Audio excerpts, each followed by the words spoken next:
वैसे तो पीएम मोदी के सत्ता में आने के बाद से भारत के विदेश नीति में बहुत कुछ बदल चुका है, लेकिन पहली बार ऐसा हुआ कि पीएम मोदी के फिर से सत्ता में आने को लेकर चीन के अंदर एक चिंताजनक स्थिति है।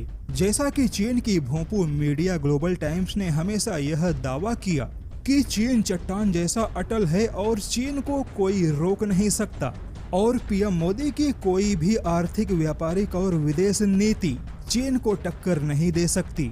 लेकिन अब चीन के कुछ ऐसे ही थिंक टैंक हैं जो भारत के आक्रामक विदेश नीति को लेकर चिंता जाहिर कर रहे हैं।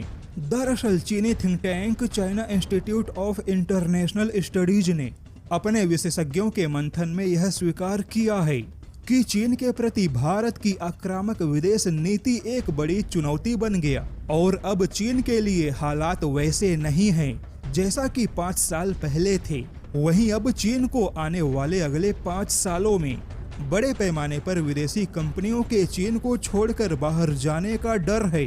चीन को इस बात का भी बड़ा डर है कि भारत अपने पश्चिमी सहयोगी देशों के साथ मिलकर चीन के बड़ी परियोजनाओं से दुनिया के कई देशों को भटका सकता है।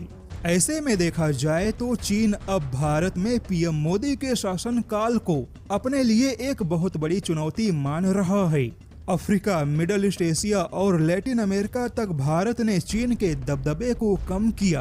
पीएम मोदी के शासनकाल में दुनिया भर के देशों के साथ भारत का रक्षा सहयोग मजबूत हुआ। वहीं चीन इस बात को लेकर भी चिंतित है कि अब दुनिया भर के देश भारत के साथ अपने टेक्नोलॉजी को साझा कर रहे हैं, जिससे कि दुनिया भर में भारत का रणनीतिक महत्व और ज्यादा बढ़ गया। ऐसे में देखा जाए तो अब चीन भले ही खुलकर भारत से मिल रही चुनौतियों को स्वीकार ना करे, लेकिन चीन के थिंक टैंक भारत को लेकर चीन के डर को उजागर कर रहे हैं।